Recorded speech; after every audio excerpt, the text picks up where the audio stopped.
This is Jack Lockjaw, and I'm reviewing the PlayStation 4 version of The Darkest Dungeon, the unironically named dungeon crawler from developer and publisher Red Hook Studios. The story, art, and narration all lend itself to create a cohesive Lovecraftian horror feel to the game. The game begins with you returning to your family's rundown estate, where the previous occupant unwittingly unleashed eldritch horrors upon the land. The estate is where you will recruit mercenaries, manage their health and items, and send them to slowly take back the land little by little. The actual recruitment of the mercenaries reminds me of recruiting soldiers in XCOM, or even the recent PlayStation 4 and Vita game Grand Kingdom. You're given a random set of classes with a small skill set of abilities. Each of them are distinct, but the customization is limited. They come with their own quirks, be they positive or negative. I had a crusader that was a kleptomaniac, and he would occasionally steal items before I had a chance to loot them. Some heroes will even refuse to work with one another. These quirks are generally set up as random and unexpected obstacles to overcome. The meat of the game will be taking your team of 4 mercenaries into dungeons to reclaim your family's wealth.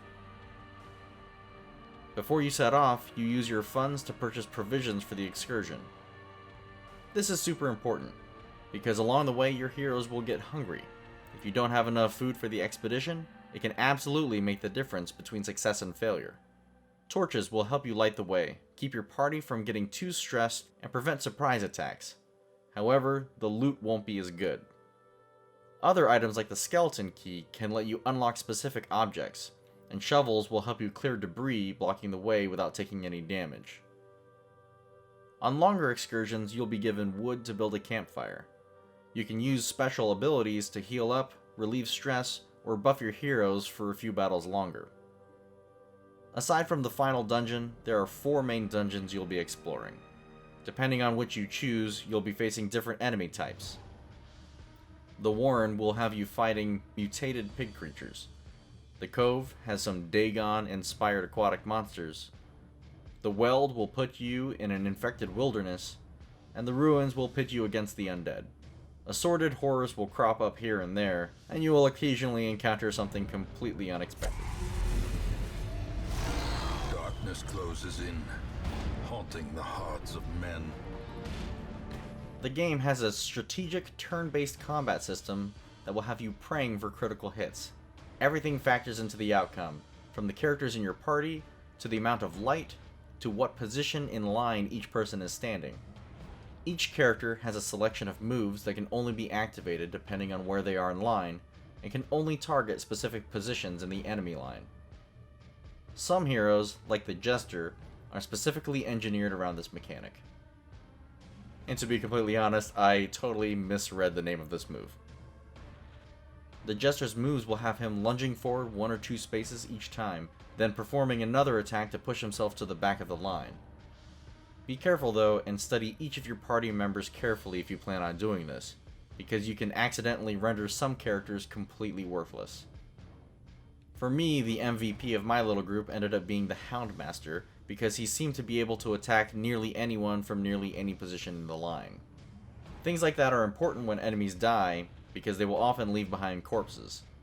The corpse will need to be cleared if you have no moves that can reach the positions where the remaining enemies are standing.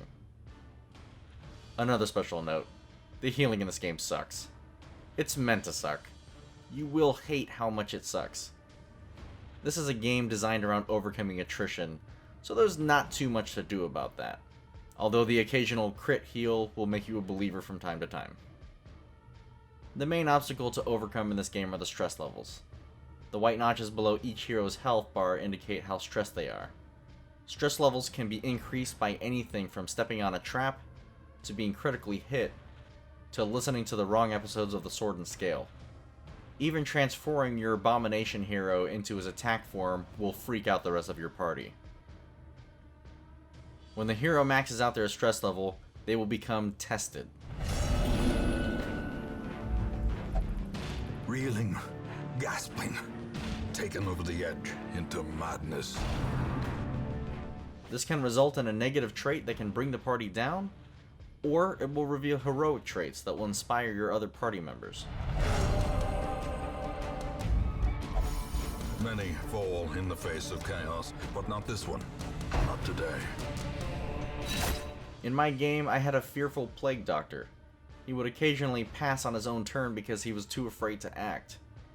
His lunatic rantings eventually drove my crusader insane, where he turned masochistic and would refuse to be healed when his health got low.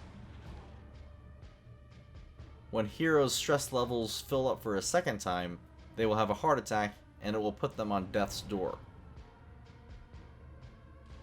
When a hero is at death's door, they will have no health left, and the next attack will likely result in a death blow.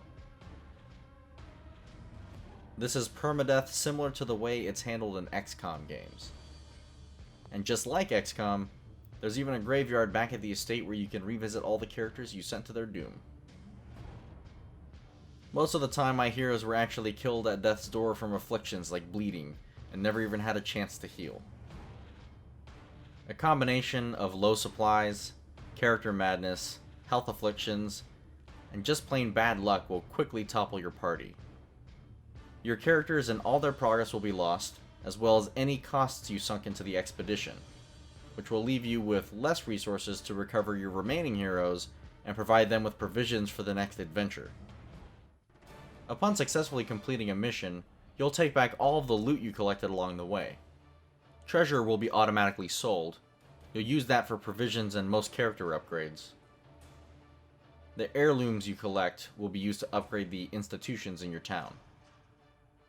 The characters will increase their resolve and have a chance to unlock new positive or negative character quirks. Back in town, you can take your stressed out mercenaries to relax for a spell. By the way, you'll hate this caretaker, who will randomly occupy stress-relieving activities, which is especially bad when you have characters that will only partake in one type of activity. Also, some events will occur when you return, like when my plague doctor went on a winning streak and refused to leave the card table, or when my highwayman became an alcoholic.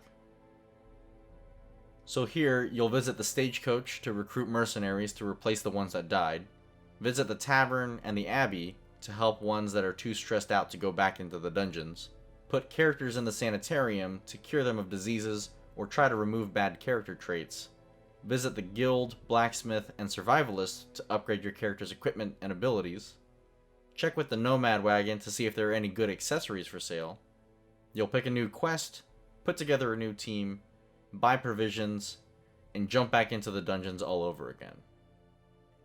I really enjoyed this game. The artwork and narration were spot on for what they were trying to accomplish. While I haven't yet finished the game myself, I found it to be challenging and entertaining. While at times it felt like the game was really working against me, I did feel like with enough preparation and study of the characters, items, and the game's mechanics, that it can be overcome despite the occasional bad luck. So, who is this game for? People who like to pick apart statistics and strategy, people with patience, and people that saw the artwork for this game and thought, OMG, there's plague doctors. Who isn't this game for? People who want an in-depth game full of nuanced characters and a strong emotional core. People that prefer a casual and rewarding experience with minimal time investment. And people prone to throwing their controllers if things don't go their way. Hey guys, thanks for watching. I hope you liked the review. I plan on doing more like this. This is the first review I've done on YouTube, so it might take a little bit of time getting used to a process to get these out. But I really appreciate it. Let me know what you thought about the game, and if you have any opinions or suggestions for the channel in the future. I'm on Twitter under Jack Lockjaw, and you can find me on Twitch under Jack Lockjaw as well. Or you can send me an email under corruptsavemail@gmail.com.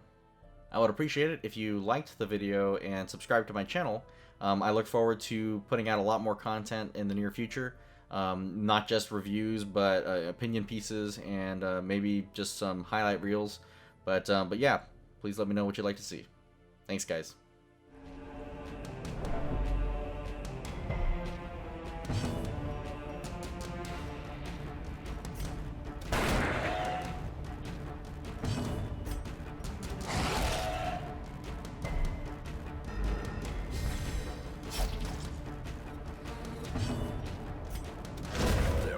formation is broken. Maintain the offensive.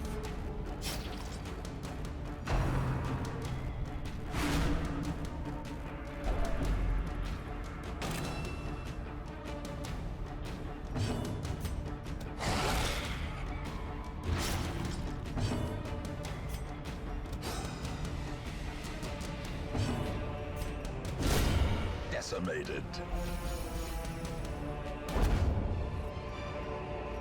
This expedition at least promises success.